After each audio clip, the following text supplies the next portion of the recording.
Hello mga kababayan. Kasama niyo na po ngayon si Ka Eric sa ating video analysis at sa ating video talakayan. Ayan, medyo patuloy po na nag-i-improve ang aking boses, pero hindi pa rin po ganun ka galing o mabuti ang karamdaman ko. Pero pinipilit ko pong bumangon para po makapagbigay pa rin tayo ng mga pananaw at mga saloobin hinggil po sa mga maiinit na issue na kinakaharap po ng ating mga mamamayan. Sa puntong ito, bigyan po natin ng analysis itong nagkakaroon ng topsy-turvy o bumabaliktad, gumugulong-gulong at nagkakagulo po ang mga pahayag ng Malacanang patungkol po sa pagkakatanggal, pag-resign o pagpapalayas kay Executive Secretary Lucas Bersamin, kay Budget Secretary Pangandaman at sa dalawa pang undersecretaries, no?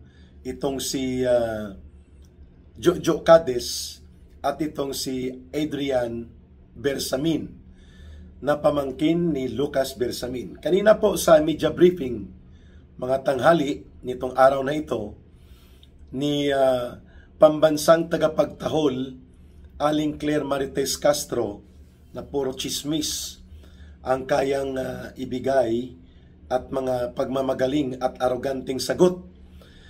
Kapag hinihingan po siya ng pahayag ng media, puro atake at puro pagsisinungaling, no? Scapegoat, diversion, deflection, no? Yun pong ginagawa niya para lamang masustain ang kwento ng pagtatakip at pagtatabon-tabon sa karumal-dumal ng mga iskandalo na kinakaharap ng gobyerno ni Marcos at ni Romualdez na kanyang pinaglilingkuran with K9 devotion. Pag sinabi po natin K9 devotion, para pong asong ulol na pag tinapunan mo ng buto o kaya pera, dahil tao siya na parang asong ulolan. Tahol ng tahol, at kapag madami ang tapon mong buto o agawin mong buto o kaya mawawalan siya ng kapirahan, mangangagat. Kaya yan po ang tawag ni Governor Chavit Singson dito kay Aling Claire Marites, tagapagtahol ni Marcos Castro. Ngayon, ito po ang tinanong kanina sa kanya. Nagpahayag si Executive Secretary Lucas Bersamin na hindi siya nag-resign kung hindi tinawagan siya ng isang tao at sinabihan na you have to go bago pa mag-submit ng kanyang tinatawag na acknowledgement resignation. Kaya sinabihan siya na na-announce na si Ralph Recto na ang bagong executive secretary. Ngayon, syempre, ano pa ang ine-expect mo? Ang tinanong sa kanya, sino bang tumawag kay Executive Secretary Bersamin at siyang nagdesisyon na siya ay umalis na? Walang maisagot at parang hilong talong at tuliro si pambansang tagapagtahol ni Marcos na si Claire Castro. Sabi niya basta yun na yun. Yun ang sinabi niya, pabayaan na natin yun. Nag-usap na sila. Sinagot siya ng isang reporter na hindi po namin pwedeng pabayaan yan kasi kami bilang mamamayan at mga taxpayers, kailangan po namin gumawa ng mga pagtatanong na ito kasi kami po ang nagpapasahod sa gobyerno at sa taong gobyerno. Nairita siya. Yun na nga yun, sabi ni Castro, ni Barker Castro. Yun na nga yun, hayaan na natin yun kasi hindi naman niya sinabi sinong tumawag sa kanya. E di yun na lang yung sundan natin, tinanggap na lang na Malacanang, unang Pangulo, ang kanyang resignation.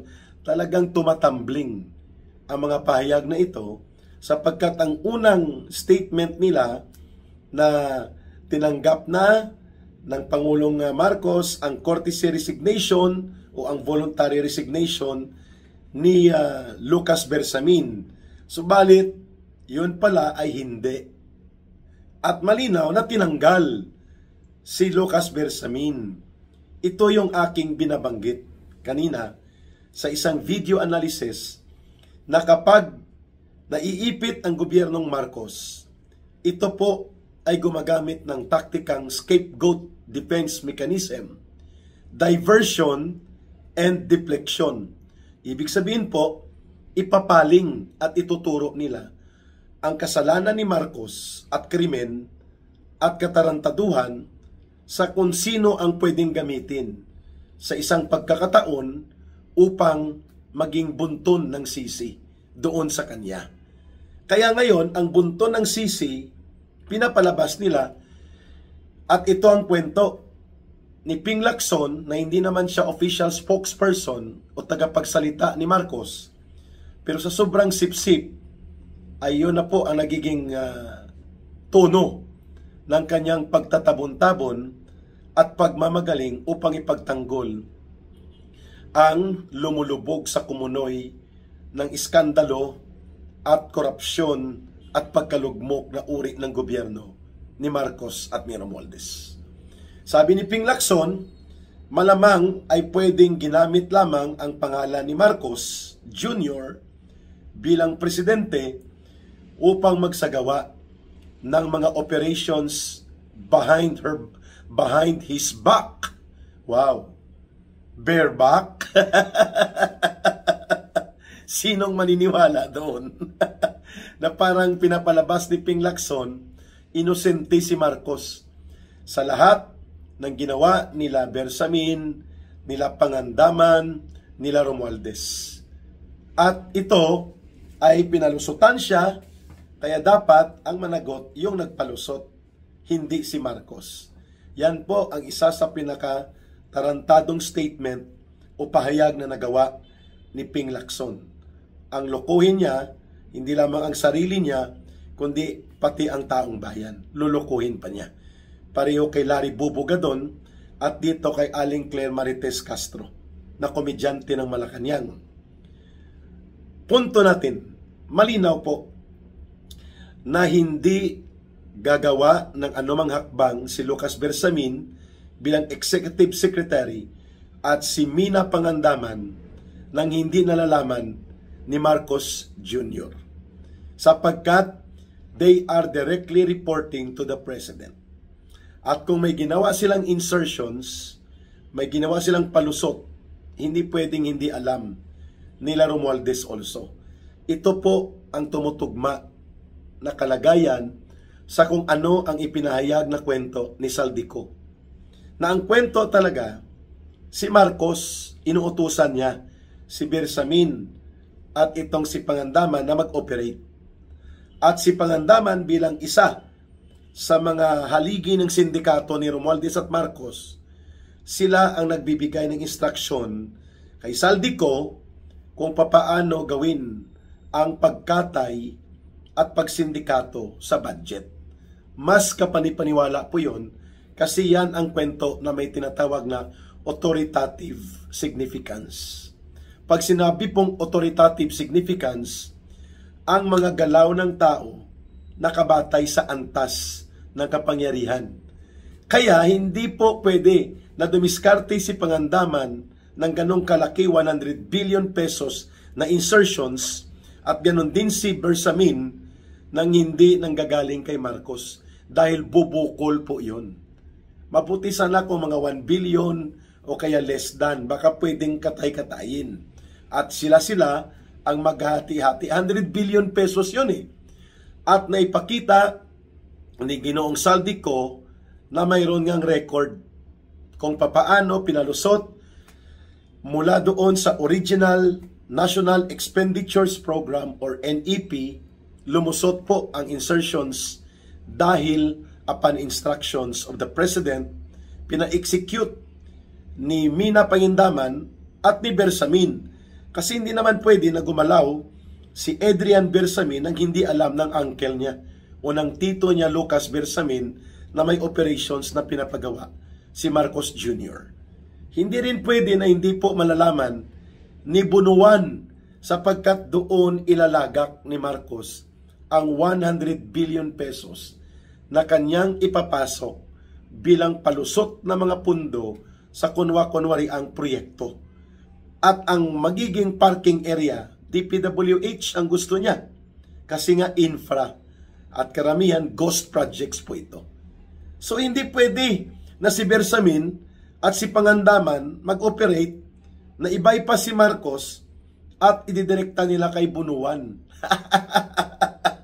As if ang sindikato, si Pangandaman, si Bersamin, mga tauhan nila, si Bunuan, at walang alam si Marcos.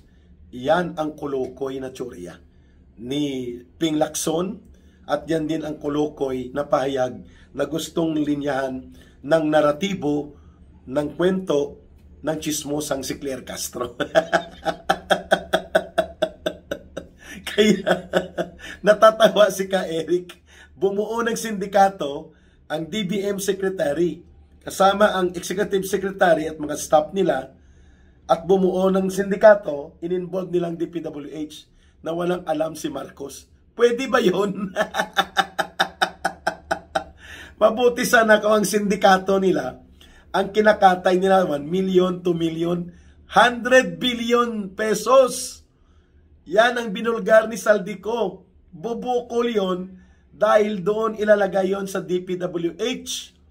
So hindi pwedeng mag-operate si Pangandaman as Budget Secretary at si Lucas Bersamin nang hindi po magkakaroon ng authoritative significant decision. Kailangan may desisyon ng otoridad. At sinong otoridad over kay Pangandaman, kay Bersamin at kay Bunuan? Walang iba, si Marcos. Mga sekretaris nito eh. I-take out nyo na sa equation si Lisa Araneta, sapagkat bagamat siya ang isa sa mukha ng kadimunyuhan ni Marcos, wala po siyang otoridad kung wala si Marcos eh. Ito ay sibilyan. So kapag kinasuhan si Marcos, kasama ito. Pero ang execution ng authority, wala kay Lisa, na kay Marcos. Kuha po natin. Si Lisa Araneta is not a president. He may act like a president, but the authority line cannot come from Lisa. It can only come from Marcos. So kapag ginawa yan ni Marcos, pinirmahan niya ang budget, pinarelease niya ang program appropriations, it follows, ginamit niya ang otoridad niya. Kung yan ay sinulsulan man ni Lisa, sinulsulan ni Pangandaman, sinulsulan ni Bersamin, at kinonspire ni Romualdez, ang pananagutan babalik kay Marcos. Yan ang ibig sabihin ng kasabihang the buck stops with the president. Ultimately, ang accountability and criminal responsibility for the massive and large-scale corruption and systematic plunder of public fund will go back to Marcos because of his authority as president. That's where Ping Lacson is missing out the point. That's where Claire Barker Castro tries to distort something that does not add up to the logic of authority significance. Ang may otoridad na kumpasan po ang ganito kalaki na kasindikatuhan, si Marcos. At makikita naman po natin ang pattern, 4,000 flood control projects. Ang nag-approve si Marcos at ang nagpa-release upang punduhan chargeable to the unprogrammed appropriations in the portion of the budget, si Marcos. Because under the Executive Order number 92, only the final approval of the President can a project chargeable to unprogrammed appropriation can be funded and implemented. That's very clear. So ibig sabihin, nakapikit si Marcos, kinuha ni Pangandaman at ni Bersamin ang kanyang kamay, pinapirma siya upang i-implement ang 4,000 flood control projects from 2023, 24, and 25 na ang charge, naka-charge sa unprogrammed appropriations. At ito ay mahigit kumulang mga 500 billion pesos na mga proyekto. My goodness. What a kind of theory mayroon itong si Ping Lacson para ito ay kanyang paniwalaan at ibenta. Kaya daw tinanggal si Bersamin, tinanggal daw si Amina Pangandaman bilang mga Executive Secretary and Budget Secretary respectively, at kaya lumayas na si Bunuan, which is actually ang katotohanan pinatakas kasi baka mag-ala Saldico Part 2, the authority significance of the decision of such a large-scale criminal operation can only come from Marcos, none other. Kahit pa sinulsulan yan ni Lisa Araneta, still, it is not to be discounted na ang gumamit ng poder niya bilang presidente si Marcos, kahit nagpasulsul pa siya. The accountability and the criminal responsibility of plunder and corruption on a large-scale level still will go back to Marcos. Ayun. Second point ng ating video analysis.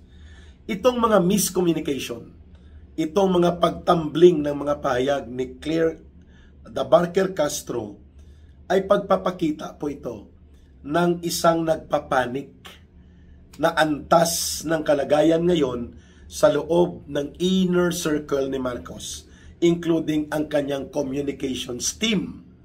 Sapagkat ang una nilang taktika, shift the blame to the Duterte, hindi nag-work.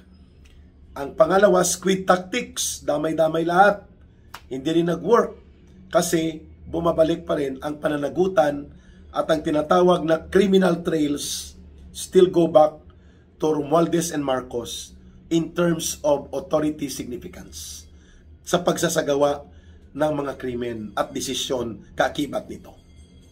Ang pangatlo, itong scapegoat, diversion, and deflection. At ngayon, lumalabas na para ito ay pasinungalingan nila, kailangan may gagamiting sacrificial lamb. Ibig sabihin po, may ituturo, may isasangkalan. At yan ngayon ang patutunguhan ni Lolo Lucas Bersamin, ng kanyang pamangkin na si Adrian Bersamin, ang isa pang undersecretary na si Jojo Cadiz, na bata-bata din niya ni Marcos, at itong si Amina Pangandaman, na strongly recommended pala ito at binitbit ni Martin Tambaloslos kay Marcos para gawing budget secretary, dahil operator pala talaga ito in terms of budget operations, kung paano magpapalusot at paano kumakatay upang gawing sindikato ang mga components ng budget. Yan po ang lumalabas na impormasyon. The way na uutal at tumatumbling ang mga pahayag ni Lola Aling Claire Marites Castro sa mga katanungan ng media at katanungan ng taong bayan ngayon, ay hindi niya may paliwanag bakit tinanggal si Lucas Bersamin bilang Executive Secretary at pati itong Budget Secretary na si Amina Pangandaman at pati ang DPWH Secretary na si Bunuan pinatakas na sa Amerika, kunwari ang may sakit ang asawa niya para hindi maabutan ng pagsambulat ng krisis na ito upang hindi sila mapiga. Subalit mukha ngayon ay papalag na rin itong si Pangandaman at si Bersamin at hawak nila ang deeper secrets on the inside operations of how the paper trail and how the criminal activities ordered by Marcos as the mastermind in cahoots and in collusion with his cousin Martin Romualdez sa sulsol ng kanyang tirador na asawa na si Lisa Araneta. Alam yan ni Bersamin. In fact, the budget 2025, before permahan ni Marcos, si Bersamin po ang humilot dahil nagmamadali ang vice cam nila Saldico noon at ng grupo nila ng mga ilang senador, including si Grace Poe, may mga butal-butal at blanco na nang tiningnan po nila Congressman Ungab from Davao at nila Pangulong Duterte, umaabot po sa 241 billion pesos ang butal-butal. Isa po doon ang sa National Irrigation Administration. At marami pa. At kaya hinilot ni Lucas Bersamin ang laman ng budget together with Pangandaman dahil nga may insertions, alam nila, na utos ni Marcos. Bago pinirmahan ni Marcos, hinilot muna ito. Mga kababayan, ang butal-butal na galing na po doon sa Vice Cam na binabanggit ni Saldico, yun na po ang insertions. Pero nakalimutan po i-synchronize. Dahil bumukol sa budget ng DPWH, bumukol sa NIA, kailangang hilutin para pag tiningnan, hindi mahahalata. So how can Pangandaman and Bersamin do that kung hindi alam ni Marcos na hilutin nyo muna yan bago pirmahan? Kaya instead of signing the budget law to become the General Appropriations Act of 2025 noong December 20, na-move po ito sa December 30. 10 days ang hilot nila. And exactly ang pagtawag ni Pangandaman kay Saldico at ang mga pag-uusap nila ni Adrian Bersamin ni Saldico ay naganap po 3 days before the Vice Cam. Kaya tumutugma ang pagdaloy ng circumstances na ito.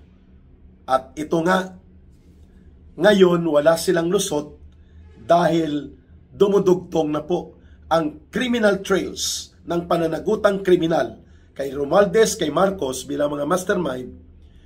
Ginamit nila ngayon ang iskandalo na pinasabog ni former DPWH Undersecretary Bernardo na sangkot si Bersamin, Lucas Bersamin, sa flood control projects na humingi siya. That can be possibly true. Involve ang tao ni Angara na si Ulaybar, na that can also link to Sani Angara, DepEd pero may flood control na pinakialaman, DepEd Secretary. That can also be true. Ngayon, itong lahat ng ito, nakita ito na oportunidad ni Ping Lacson at ni Marcos at ginawa nilang theory of conspiracy behind the president as if the president is not involved. Kolokoy. Babalik tayo doon sa tinatawag na authoritative significance upang maipatupad ang isang pangyayari. And it all revolves on the clear authority that only a president can approve. Everything.